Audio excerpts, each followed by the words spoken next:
Good evening मान्यवर, तुम्हाला पण गुड इव्हनिंग टीचर आणि सर तुम्हाला पण स्टुडंट लोकांना. मी पहिल्यापासून सांगत आहे, माझ्या मनामध्ये खूप इच्छा होती की टेलरिंग शिकावं, महत्त्वाचं म्हणजे ब्लाऊज शिकावं.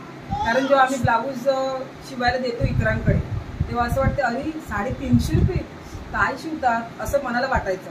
मग असं वाटायचं आपण स्वतः शिकलं तर बरं वाटेल, आपले पैसे वाचतील आणि प्लस आपण दुसऱ्याला शिवून आपले इन्कमिंग पण होईल असं वाटायचं.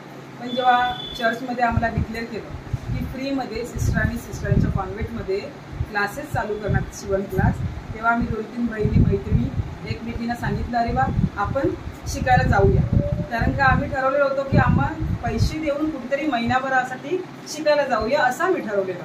पण कदाचित असं म्हणतात की देवाने कुठेतरी मनातली इच्छा पूर्ण केली आणि मग आम्ही इकडे यायला सुरुवात केलं.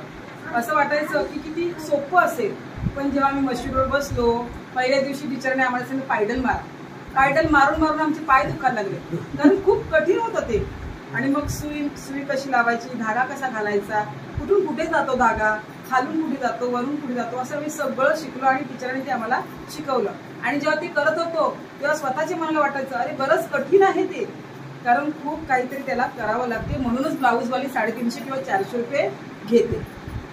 प्लस नंतर असं वाटायचं टीचरने सांगितलं ऐसे कटिंग करो वैसे कटिंग करो ऐसे.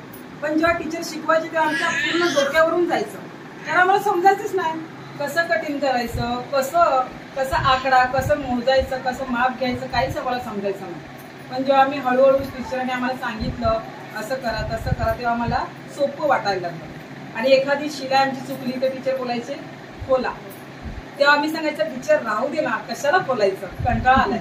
पण टीचर सांगायचं नाही खोला तेव्हाच तुम्ही पुढे शिकतील. आणि आम्ही खोलायचो आणि खोलून आम्ही चांगलं करायचो, कारण आम्हाला पण वाटलं पाहिजे की आम्ही पण चांगलं काहीतरी केलंय.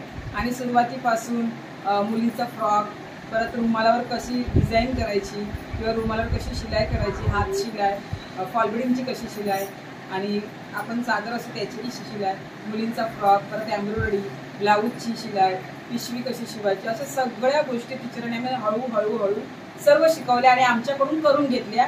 आणि ती शिकल्यावर आम्हाला स्वतःला खूप आनंद वाटतो. घरी आम्ही सांगू शकतो आम्हाला हेही येते तेही येते आणि आम्ही सर्व काही करतो. त्याबद्दल हा माझा अनुभव आहे आणि मला खूप बरं वाटतं. Thank you sir.